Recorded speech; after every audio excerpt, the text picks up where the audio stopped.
Hello दोस्तों, welcome back to fifth channel forest blaster और मैं हूं आपका होस्ट अभी। इवेंटफुल दिन, कुछ प्रॉफिट्स कुछ टारगेट्स भी हिट किए, लेकिन in the and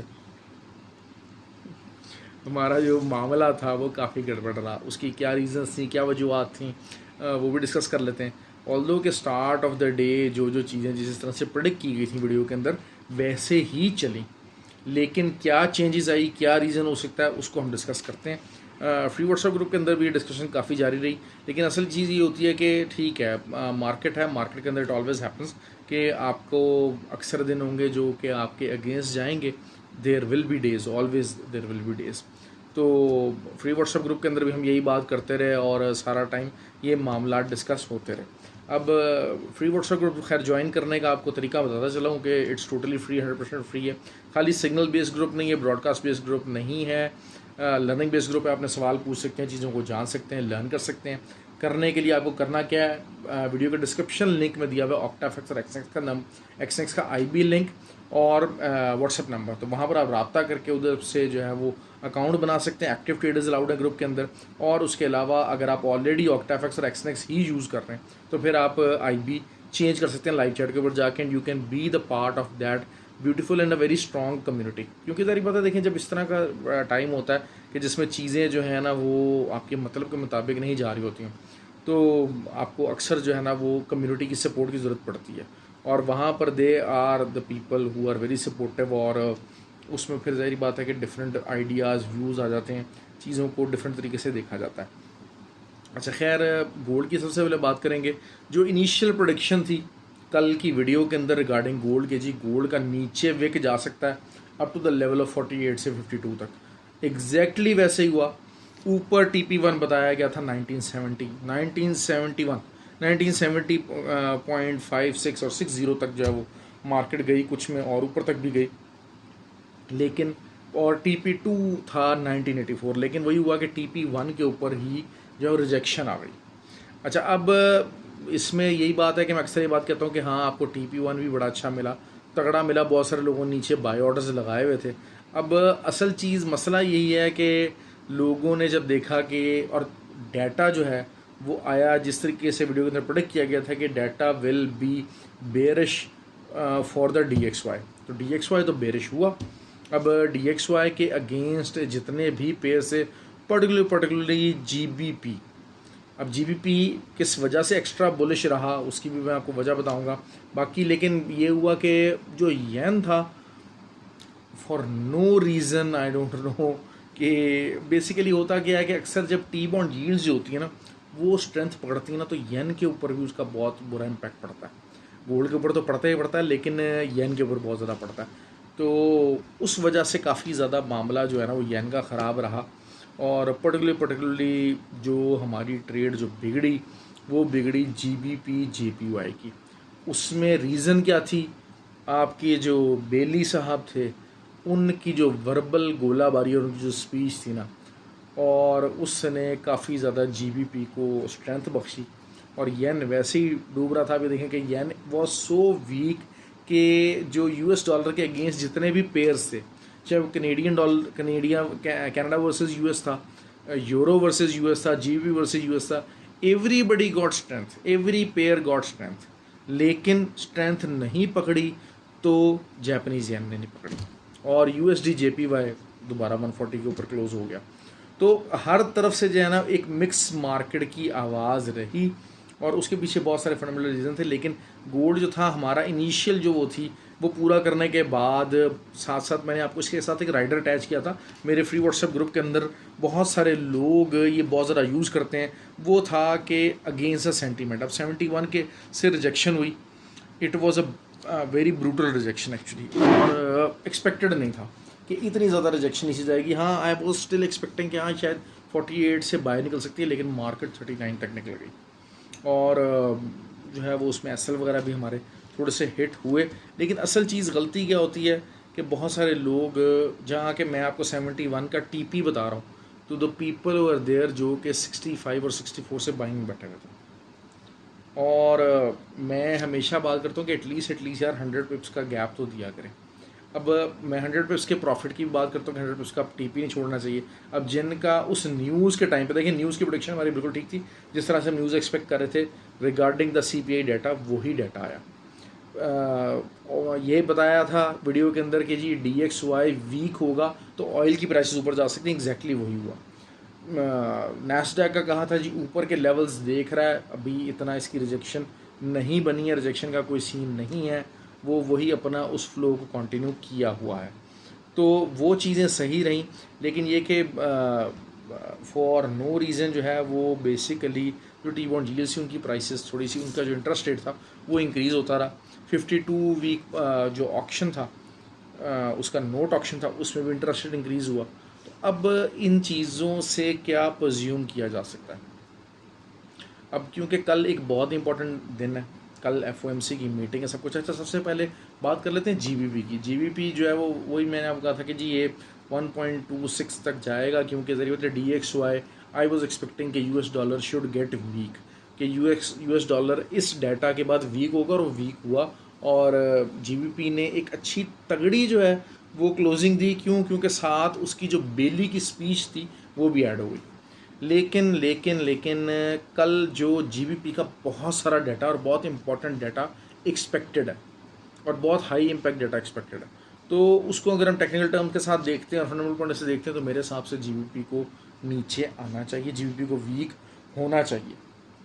so tomorrow could be the day कि जब ऑब्वियसली जो GBP USD की अगर हम बात करते हैं तो एक डबल टॉप फॉर्मेशन वाला फार्मूला, जो कि वही बात है कि 1.2635 का एरिया यहाँ से, या 25 का एरिया यहाँ से आप सेलिंग ले सकते हैं 1.2675 के SL के साथ। तो वहाँ पर एक आपको कल SL एक सेलिंग की जो है ना वो कॉल ज़रूर ट्राई करनी चाहिए। अच्छा, अब कल ये जो आज मामला हुआ है, बेसिकली अगर हम देखते हैं तो 94% चांसेस आर देयर के मार्केट के अंदर जो क्रॉस परसेंटेज होती है उसमें ये है कि 94% चांसेस आर देयर कि कल इंटरेस्ट रेट इंक्रीज़ नहीं होगा। अच्छा, अब अगर इंटरेस्ट रेट इंक्रीज़ नहीं होगा तो ऑब्वियसली सारी बात है गोल्ड को ऊपर जाना चाहिए, but still the thing is this कि गोल्ड नीचे आ रहा है और आज का लो भी ब्रेक किया। This is something very alarming and very fishy actually. अगर हम वैसे देखते हैं तो डबल बॉटम है, ये जो 39 से लेके जो 40 का एरिया है, ये एक तगड़ी सपोर्ट है। यहाँ से पहले भी मार्केट उठी है और 70, 74, 84 का एरिया यहाँ से लगाया है। तो ये अब थर्ड टाइम जो है वो रीटेस्ट हो रहा है ये एरिया।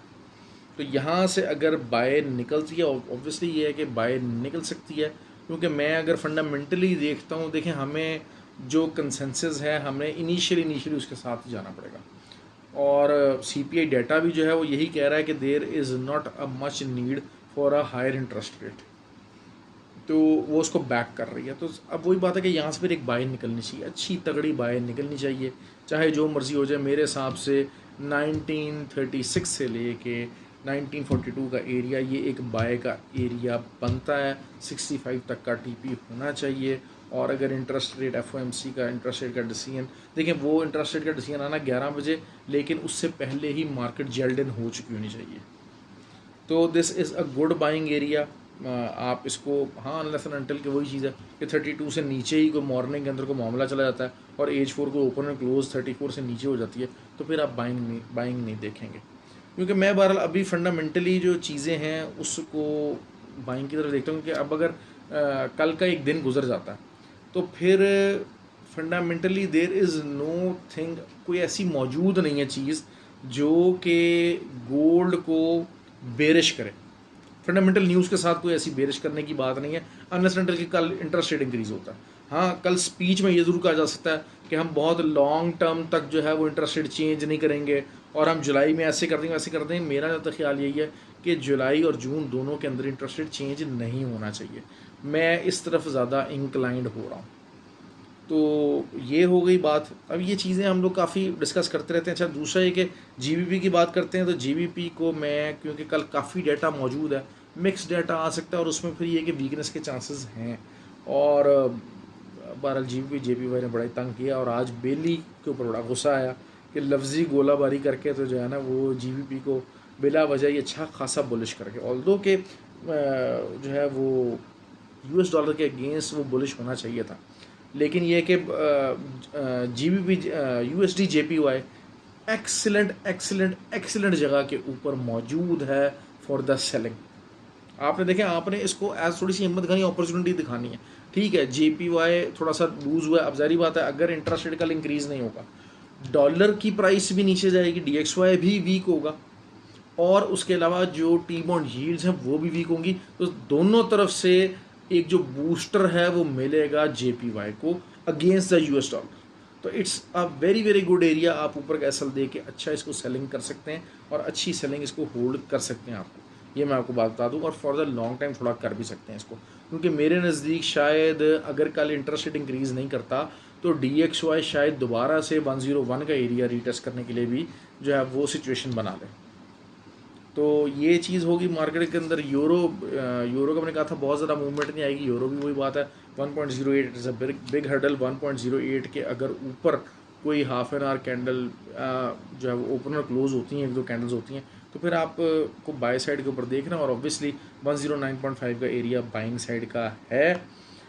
ऑयल का जो अभी जो डाटा भी आया वीकली, उसमें तो ऑयल के जो रिजर्व्स हैं वो इंक्रीज़ हो गए, एक्सपेक्टेड था माइनस के अंदर पॉजिटिव आ गए हैं, कोई बहुत ज़्यादा पॉजिटिव तो नहीं है, लेकिन वही बात है कि it is something negative for the oil prices. लेकिन ये है कि ऑयल को आप मैं बहरहाल 66.5 से नीचे कल जाता देख नहीं रहा, और अगर आपको दोबारा वहाँ से मिलता है तो नीचे का एसएल दे के आप बाय कर सकते हैं। ऑब्वियसली अगर सेलिंग को देखना चाहते हैं तो शायद आपको जो है वो 70.60 ये अगर लेवल मिलता है तो आप वहाँ से सेलिंग एंट्री भी डाल सकते हैं। लेकिन इस बात को याद रखिए कि DXY के ऊपर ख़ास नज़र रखनी है। DXY अगर कम होता है तो फिर ऑयल की प्राइसेस इंक्रीज़ होने के चांसेस ज़्यादा हैं, क्योंकि ये जो लेवल है ना थोड़ा सा, क्योंकि अभी प्रॉपर नीचे की रेंज इस्टेब्लिश नहीं हुई है, जो कि शायद 63 से 70 तक की रेंज हो, या 64 से 70 तक की रेंज हो, ये वाली रेंज प्रॉपर इस्टेब्लिश नहीं हुई है। ऑल दो कि वीकली क्लोजिंग अगर कोई 1-2 70 से नीचे आ जाती हैं ऑयल के, जिसके चांसेस हैं अगले आने वाले दिनों के अंदर, रिटेल सेल्स का नंबर जो है वो वीकली में काफ़ी डिपेंड करेंगे कि वो क्या होते हैं US रिटेल सेल्स के। तो अगर वो उससे नीचे आ जाता है तो फिर हम शायद नीचे की जो रेंज है उसको इस्टेब्लिश करने की बात करेंगे, और 70s की जो प्राइस की रेंज है वो ऑयल छोड़ता चला जाएगा। तो ये होगी बात एक्सएनजी ऑब्वियसली मैंने आपको जिस तरीके से कल कहा था, कल 2.23 के ऊपर मार्केट आई, जिन्होंने बाय किया बात वही होती है। एक एक्सएनजी एक बड़े अरसे से एक रेंज के अंदर चल रहा है, ये लेवल्स मैंने बहुत दफ़ा बताए हुए हैं, और 2.4 से भी ऊपर मार्केट गई है।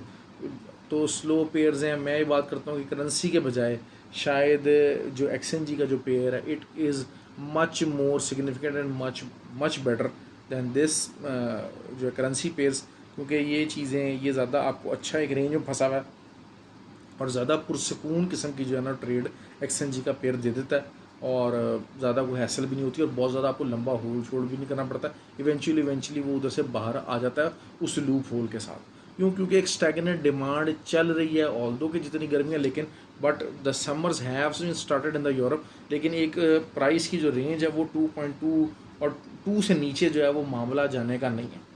तो अगर ये बात करते हैं या 2.2 के ऊपर भी आप बाय करते हैं, 2.3 के ऊपर बाय करते हैं, तो सिर्फ 200 पिप्स की गेम है। तो 200 पिप्स अगर आप होल्ड भी कर लेते हैं तो 200-250 पिप्स आपको एक्सएनजी लाजमी निकाल के दे ही देती है। आपको मसला नहीं होता कि आपके अकाउंट वॉश हो रहे हैं, कुछ नहीं, अगर आप थोड़ी बहुत हैवी ट्रेडिंग भी की है तो 200-250 पिप्स आपको कोई ऐसा मसला नहीं करना चाहिए। तो एक्सएनजी की बातें पुरानी हो चुकी हैं, इसको मैं बार बार रिपीट करता अच्छा नहीं लगता। तो ये चीज़ें हो गई हैं। गोल्ड को मैंने आपको काफ़ी ब्रीफ कर दिया, डिपेंडेंसी यही है कि FOMC में क्या है, लेकिन FOMC में वर्बली काफ़ी तबाही मचाई जा सकती है कि जी हम ये कर देंगे, हम वो कर देंगे, लेकिन चीज़ें बहरहाल ऑन ट्रैक हैं। असल चीज़ यही है कि तो पीपल आर आई थिंक कि असल लेकिन टू बी ऑनेस्ट मेरे हिसाब से ना ये चीज़ होनी नहीं चाहिए थी। जो गोल्ड नीचे आया ना, तो इसमें थोड़ी सी जो है ना वो फिशी चीज़ हो जाती है कि टेक्निकली नीचे इतना आना नहीं चाहिए था। कि अगर आज एक हाई चांस है इंटरेस्ट रेट इंक्रीज़ ना होने का, तो फिर गोल्ड को इतना नीचे आना चाहिए। लेकिन अगर just in case interest rate increase हो गया तो फिर शायद 1913, 1900 और 1870 ये वाले हम लॉन्गर टर्म टारगेट्स देख सकते हैं। लेकिन अगर कल का एक दिन गोल्ड जो है वो 1832 से ऊपर गुजार 1932 से ऊपर गुजार लेता है और इंटरेस्ट रेट चेंज नहीं होता, तो दिस मीन्स कि हाँ ठीक है, गोल्ड विल बी रेडी, एक दफ़ा दोबारा से 71 को रीटेस्ट करेगा, 84 को भी उसका रीटेस्ट कर ले आने वाले दिनों के अंदर। लेकिन डिपेंडेंसी वही है, ऑल्दो के I am going with the popular segment, के पॉपुलरिटी यही है कि कल इंटरेस्ट रेट इंक्रीज़ नहीं हो रहा विद द हाई परसेंटेज। लेकिन जिस तरह से प्राइस ने रिस्पॉन्ड किया, क्योंकि देखें अक्सर क्या होता है कि जब रिटेलर्स बाय में बैठ रहे हैं, लेकिन स्मार्ट मनी उन रिटेलर को डिच करते करते अगेंस्ट उनकी ट्रेड के नीचे लेके जा रहे हैं। देखें स्मार्ट मनी हमेशा जो है वो मूव करती है किस तरफ, वो मूव करती है हमेशा उस तरफ जहाँ पर in the longer run price में जाना होता है। ऑल्दो के सॉरी मैं वीडियो से पहले वॉल्यूम नहीं देख सका आज का अभी तक का वॉल्यूम क्या रहा है। बहरहाल जो फ्री व्हाट्सएप ग्रुप वाले मैं उनको ये ज़रूर पॉइंट अपडेट कर दूंगा, और जो सब्सक्राइबर हैं भाई उनके लिए माजरत कि वो मैं वॉल्यूम नहीं देख सका। इस टाइम पे लैपटॉप भी ऑन नहीं, वरना मैं आपको देख के फ़ौरन बता देता। अगर तो क्योंकि हाई वॉल्यूम नहीं लगा है और जो है वो प्राइस नीचे आई है, तो दिस मीन्स के जो है वो काफ़ी ज़्यादा रिटेलर्स को अभी भी जो है वो सेलिंग में फंसाया जा रहा है और मार्केट बैक की तरफ जा रही है। लेकिन वही बात है कि एक इम्पॉर्टेंट सपोर्ट है 1938 से लेकर 1940, ये एक बहुत इंपॉर्टेंट सपोर्ट है। अगर कल की क्लोजिंग इसके नीचे आ जाती है तो चाहे फिर इंटरेस्ट रेट बढ़े ना बढ़े, this will be something very very fishy, और चीज़ें काफ़ी ज़्यादा नीचे को जा सकती हैं गोल्ड के मामले में। ओके जी, ख्याल रखें अपना, have a good day, thank you very much. और लाइक किया कीजिए, कमेंट किया कीजिए, बहुत शुक्रिया। जब डाउन दिन होते हैं तो हमें भी मोटिवेशन की ज़रूरत होती है कि बहरहाल स्टार्ट में जो प्रॉफिट बनाया वो बाद में हमारा निकल गया, thanks to the Bailey and thanks to the 10 year T bond yields. चलें जी, ख्याल रखें अपना, थैंक यू।